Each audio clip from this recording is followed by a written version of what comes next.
ఈ మిక్సింగ్ ఓ ఇంజనీర్ వస్తాడు, డాల్బీ అప్రూవ్డ్ ఇంజనీర్. తను అప్రూవ్ చేస్తేనే బయటికి వెళ్తుంది సౌండ్ నన్ను దాటి. After me there is so many people, they have to decide where it is perfect or not to go out. It's not me who will take every decision. నా తర్వాత Dolby engineer, proper authorised engineer వచ్చి మొత్తం cinema చూస్తాడు. Atmos engineer వచ్చి కరెక్ట్గా decibel levels చూస్తున్నాడు, ఇక్కడ ఇంత లౌడ్ ఉండాలా, ఇక్కడ ఉండాలా, అన్నీ వాడు మార్కింగ్ చేసుకుని దాన్ని థియేటర్ మార్కింగ్స్ రాసుకుని పంపిస్తాడు. పేలితే అన్ని థియేటర్లో పేలాలిగా, ఎందుకు పర్టికులర్ థియేటర్లో మాత్రం something is not functioning, they are not maintaining it well, that's all. అంతే.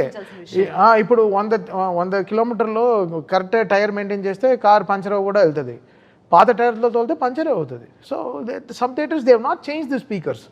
I don't know which theaters are, but this we got a clarity today that ఈ కామెంట్ కి లేదు. నేను ఇక్కడ హైదరాబాద్లో థియేటర్కి వెళ్ళి మన ఓజీకి ఇనిషియల్గా ట్రైలర్ ప్లే చేస్తే నెత్తురుగు ఆగిపోయింది. థియేటర్ ఆగిపోయి స్క్రీన్ మాత్రం నడిచేవాడమో సౌండ్ మ్యూట్ అయిపోయింది. అలా పైకి వెళ్ళి చూస్తే ఇంకా పాత వీగార్డ్ స్టెబిలైజర్లో పాత అవుజ్ యాంపులే వాడుతున్నారు, డిఎస్సి యాంపులు ఇంకా అవే వాడుతున్నారు. So they have to change, అందరూ have to come together sound systems అంతా. అండ్ బికాస్ బిగ్ థియేటర్స్లో ఇష్యూ అవ్వట్లేదు కదా, which are newly maintained or maintain థియేటర్స్లో ఇష్యూ అవ్వట్లేదే. థియేటర్స్ ఇప్పుడు ఇది కాదు, పాత థియేటర్స్లో కూడా ద స్పీకర్స్ వాళ్ళు మార్చారు, చేశారు. బికాస్ మేము థియేటర్లో టెక్నికల్గా చాలా అప్పు ఉంటాయి కదా, నేను ఒకరిని డిసైడ్ చేసేదే కాదు. ఐ విల్ జస్ట్ ఆస్క్, ఇక్కడ వాల్యూమ్, ఇక్కడ తగ్గు, ఇక్కడ వాల్యూమ్, ఇక్కడ డైలాగ్ ఉండాలి, ఇక్కడ ఎఫెక్ట్స్ ఉండాలి, అంతే నా డిజైన్ తప్ప. ఓవరాల్గా నా వెనకాల చాలామంది ఉంటారు. నా షాదాబ్ అని నా ఇంజనీర్ ఉంటాడు, వాడు మ్యూజిక్ మిక్స్ ఇంజనీరింగ్ వాడు. దాని తర్వాత ఉదయ్ తను డిటిఎస్ మెయిన్ డాల్బీ ఇంజనీర్ ఉంటాడు. దీని తర్వాత అట్మాస్ ఇంజనీర్ వచ్చి అప్రూవ్ చేస్తాడు. ఇంత లెవెల్స్ అంతా అతను మార్కింగ్ చేసుకుని, ఇది ఎక్కువ లౌడ్ అయిపోతుంది, ఇక్కడ తగ్గించండి, ఇలా ఉండకూడదు, ఇక్కడ ఈ ట్రబుల్ నాయిస్ వస్తుంది, ఇవన్నీ డిజైన్ చేసి పంపిస్తాడు. బట్ ఇక్కడ ఫిల్మ్ తగ్గినట్టే అన్నీ ఉంటుంది. Whatever film is asking will score according to that. ఊరికే మనం బాధే, అలా we will not make it loud. మాట్లాడేస్తారు కానీ దీనికి చాలా ఉంటుంది ప్రాసెస్. ఆషమషి చాలా ఇప్పుడు కావాలని కొడుతున్నారు, ఓ కిందేసి మీదేసి ఏం కాదు. ఆయన మామూలుగా ఇలా కొడుతున్నాడంటే ఎంత అందులో టాస్క్ ఉందనే చెప్తున్నాడే తప్ప అదేదో తీసుకొని ఓ కొట్టేశారు కాదు. దీనికి చాలా కరెక్ట్ మెజర్మెంట్స్ ఉంటాయి, మా మెజర్మెంట్స్ ప్రకారం వెళ్తుంది. కూడా కాదు దీంట్లో ఇష్యూస్ వచ్చి happens with theatres only which they have not maintained it well, speakers అంతా. సో వాళ్ళు they have to correct it. అందుకే నేను చెప్పాను, మీరు తర్వాత కంప్లైంట్ చేయకండి, ముందరే దీనికి చేసుకోండి. అంటే పేలితే ఇప్పుడు if Thaman is loud all the time, ఓజీకి పేలాలి, డాకుకి పేలు ఉండాలి, మధ్యలో వచ్చిన సినిమాలు అన్నిటికీ పేలు ఉండాలిగా. It's not me, it's not that I can decide. Some films will have its levels of film making, దానికి తగ్గినట్టే the film will have the process of sounding also. And ఈ ఫిల్మ్లో తాళాలు, బ్రహ్మతాళాలు, మంత్రాలు, దెర్ ఇస్ సో మచ్. ఇంకా ఆరతి తీస్తున్నప్పుడు ఎలా ఉంటుంది మనకి, ఒక కదా ఒక పెద్ద ఆరతి ఎలా ఉంటుంది థియేటర్లో, ఢమాల్ మనకి మన గుడిలోనే ఎలా ఉంటుంది మనకి, లైవ్ లో వింటే కూడా అలాగే మనకి అలా ఉంటుంది. సో ఆ sound I have to create in the theatre కదా, అప్పుడే కదా అది ఫీల్ అయ్యేది. సో అప్పుడు some theatres, some very minimal థియేటర్స్లో ఇష్యూస్ వస్తాయి, దాన్ని వీళ్ళు they will be ready to know to pinpoint అని. సమ్ టైమ్స్ ఇది ఈ టాపిక్ గురించి మాట్లాడితే, ఇప్పుడు ఇట్లాంటి సినిమాలు తీసినప్పుడు ఎంతో మనోధైర్యం ఉండాలి, ఎలా తట్టుకుంటారు? సినిమా అనేది లాజిక్ కాదు, మా మ్యాజిక్. ఇప్పుడు త్రిశూలంతో సినిమా అనేది లాజిక్ కాదు, మా మ్యాజిక్. నెంబర్ 1 వీటి గురించి ఎక్కువ మాట్లాడుతారు. నెంబర్ 2 నేను స్టార్టింగ్లోనే చెప్పాను, మరి వాళ్ళకి ఏం అర్థమైందో తెలియదు కానీ ఒకసారి వాళ్ళైనా సరే గూగుల్లోకి వెళ్ళి అష్టసిద్ధి సాధన అని కొడితే వచ్చేస్తుంది మొత్తం ఏంటనేది. అంటే అష్టసిద్ధి సాధన సాధించిన వాడు he is a super human, అర్ధసిముడు అంటారు. ఇక వాళ్ళు ఏ దీనికైనా వెళ్తారు, కానీ నా ఏం చేయలే, ఒక ఆయుధమే వాడాను తప్ప వేరే ఇది కాదమ్మా. సో ఒక అఘోర 12 సంవత్సరాల పాటు 14 సంవత్సరాల పాటు అష్టదిగ్బంధంలో ఉండి అష్టసిద్ధి సాధన సాధించి బయటకు వచ్చిన వాడు ఎలా ఉంటాడు? నార్మల్ హ్యూమన్లా ఉండడమా. అతను కొట్టే దెబ్బ అయినా సరే, ఇలా తీసే దిష్టి అయినా సరే, వేసే అడుగైనా సరే, చూసే చూపు అయినా సరే, మాట్లాడే మాట అయినా సరే, ఆ పవర్ వేరే జనరేటర్ దీనిలో ఉంటుంది. సో కాబట్టి మనం అదే ఫాలో అయ్యామా. దానికి ఏదో వాళ్ళు ఒకళ్ళరా పట్టుకొని ఏదో ఇది మాట్లాడితే చేసేది ఏం లేదు. సినిమా చూడాలి, ఏదో ఒకటి చూపిస్తూ ఇది ఇలా ఉంది ఇది ఇలా ఉంది కాదమ్మా. దానికి ముందు వెనక చూస్తే వాట్ ఈజ్ లాజిక్ అర్థమవుతుంది. అండ్ సూపర్ పవర్స్ని కూడా నమ్మగలగాలి. అది అది మన సూపర్ పవర్స్ అనేవి మనయమా అవన్నీ క్రియేట్ చేసినాయి. ఏది అవెంజర్స్ ఇవన్నీ క్రియేట్ చేసినాయి. సూపర్ అధర్వణ వేదం నుంచి అధర్వణ వేదం నుంచి మన వాళ్ళు ఆ రోజుల్లోనే అనుభవములు సృష్టించారు.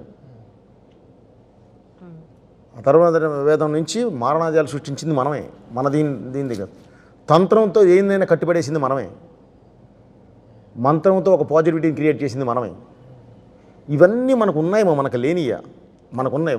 మనకున్నన్ని అవెంజర్స్ క్యారెక్టర్స్ ఇంకెక్కడా లేవు, మనకే ఉన్నాయి. అవి మనం ఫస్ట్ తెలుసుకోవాలి. అది మనం తెలుసుకోవాలి. అది కాకుండా ఊరికే విమర్శిద్దామని చెప్పి వెళ్తే ఎవరు చేయగలిగేది ఏమి ఉండదు. కానీ దానికి కూడా మనోధైర్యం ఉండాలి కదా. తప్పదు, మనం బాధపడుతూ కూర్చుంటే పని అవుతామా? మన పని మనం చేసుకుంటూ వెళుతున్నాము. అప్రిసియేషన్ ఎలా ఉందో నాకు ఐడియా ఉందమ్మా. ఒక వ్యక్తి ఇంత ముందు గ్రౌండ్ లెవెల్లో ఒకళ్ళు నేను కనబడితే విజిలేసేవాళ్ళు, క్లాప్స్ కొట్టేవాళ్ళు, ఏదో చేయనేవాళ్ళు. ఈరోజు దండం పెడుతున్నారు. దానికి దీనికి చాలా తేడా ఉంది. ఓకే, చాలా మంచి సినిమా తీసేవాయి అని ఒక పెద్ద వ్యక్తుల దగ్గర నుంచి వినే ఒక మాట, అంతకన్నా ఇంకేం మనకి ఇది అవసరం లేదు. మనం అది అద్భుతంగా వింటూ ఉన్నామా, చాలు, ఇది చాలు. మనం ఏదనుకున్నాం అది సాధించాం. ఈరోజు ఈ సినిమా జనంలోకి అంటే ప్రతి ఒక్కళ్ళకి చేరాలనేదే మన ఉద్దేశం. డబ్బు అయితే మాకు వచ్చేసింది, అది కాదు. తీయలేదు, అది కాదు. సో మనకేందంటే ఒక మంచి చెప్పాలి అనుకున్నాము. భారతదేశం అంటే ఒకే మాట చెప్పానమ్మా, నీళ్ల మీద రాళ్ళని తేలించిన వాళ్ళు భారతీయులని తెలియదా? ఏ సైన్స్ అయినా మా వేద జ్ఞానం నుంచే పుట్టిందని తెలియదా? ఇవన్నీ మనం మాట్లాడామమ్మా. వీటన్నిటికీ రీజన్స్ ఎప్పుడో చెప్పేశాం మనం తర్వాత కూడా. అంటే మన భారతీయులు ఎంత పవర్ఫుల్ అన్నాం. ఒక్కళ్ళని కాదు, భారతీయులు ఈరోజున 150 కోట్ల మంది అని చెప్పాం మనం. అంత ఇదిగా మనం చెప్పుకుంటూ వెళ్ళాం ప్రతిదీ. సో ఇక అలాంటప్పుడు కూడా ఏదన్నా వాళ్ళు అది ఇది అని చెప్పేదని లాగితే మనం చేయగలిగేది ఏం లేదు. అవకాశం ఉన్నంత వరకు మనం లాజిక్ చెప్పాము, మ్యాజిక్ చెప్పాము, రెండు చెప్పాము. లేకుండా చెప్పాలా, కొన్ని ఉంటాయి, కొన్ని వదిలేస్తాం, కొన్ని మామూలుగానే మ్యాజిక్ మీదకి వెళ్ళిపోతాం. సినిమా వాళ్ళు ఆడియన్ కూర్చున్నవాడు విజిల్ వేసాడా, హ్యాపీ ఫీల్ అయ్యాడా లేదా, మెయిన్ మోస్ట్ ఇంపార్టెంట్. సినిమా అంటేనే ఎంటర్టైన్మెంట్.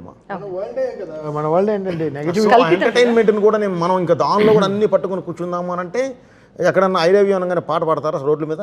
పాడమనండి. ఒకళ్ళని గుద్దమనండి, ఒకళ్ళకి కదులుతాడేమో చూద్దాం.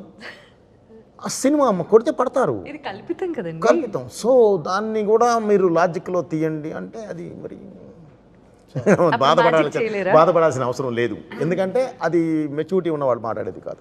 కథనంలో ఒక మంచి విషయం ఉండటం. ఇప్పుడు అరచేత్తో సూర్యుడిని ఎలా అయితే ఆపలేరో, ఈ సినిమా సక్సెస్ కూడా ఎవరు ఆపలేరు. కంగ్రాచులేషన్స్. ఇది మెల్లగా వెళ్ళినా కూడా అద్భుతమైన విజయం సాధించింది. కానీ ఇలా ఇలా ఇలా వైండప్ చేయడం నాకు ఇష్టం లేదు. మీ మీమ్స్ గురించి మాత్రం ఖచ్చితంగా మాట్లాడాలని అనిపిస్తుంది నాకు. బాబోయా, బాలయ్య, బాబోయ్, బాబోయ్ కాదు, నేను మీకు ఒకటి వినిపిస్తా.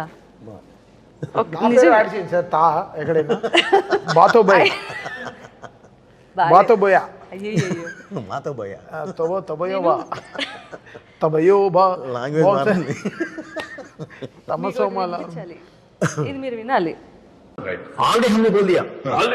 ऑलरेडी caution किया, ऑलरेडी हमने बोल दिया, ऑलरेडी हमने बोल दिया, ऑलरेडी हमने बोल दिया, already we both already caution किया.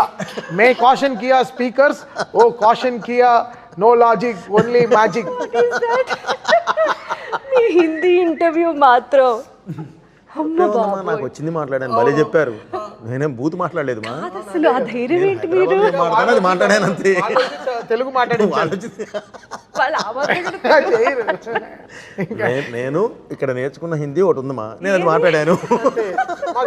హిందీ తెలుసు భయ్యా. దానికి మనమే పానీపూరి వాడితే ఎలా మాట్లాడాలో తెలుసు భయ్యా. ఏంటి చీనా ప్యాజ్ జాదా ఏంటి?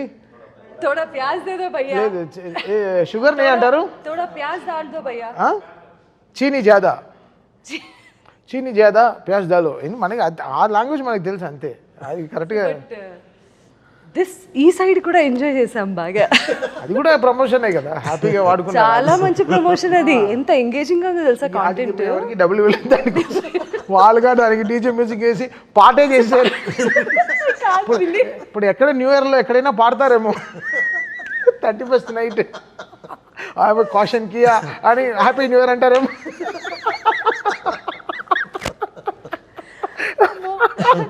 సో జోక్స్ అపార్ట్ అండి, చాలా చాలా మంచి సినిమాని చూసే వాళ్ళందరూ అసలు మళ్ళీ చూడాలి అంటే నేను ప్రివ్యూ వేస్తాను జనరల్గా. థియేటర్లో 5.5 4.5 పెడతారు, మా థియేటర్లో 6.5 పెట్టి చూస్తాం చక్కగా. దాని తర్వాత నెక్స్ట్ హాఫ్ డే ఎవరు రాలేదు స్టూడియోకి, ఎవరు రాలేదు స్టూడియో. ఏరా అంటే రెస్ట్ వస్తాను సార్ అని నెక్స్ట్ రోజు అంతా అంటే చేసిన పని we had fun, we had so much fun. Cinema ఫైనల్గా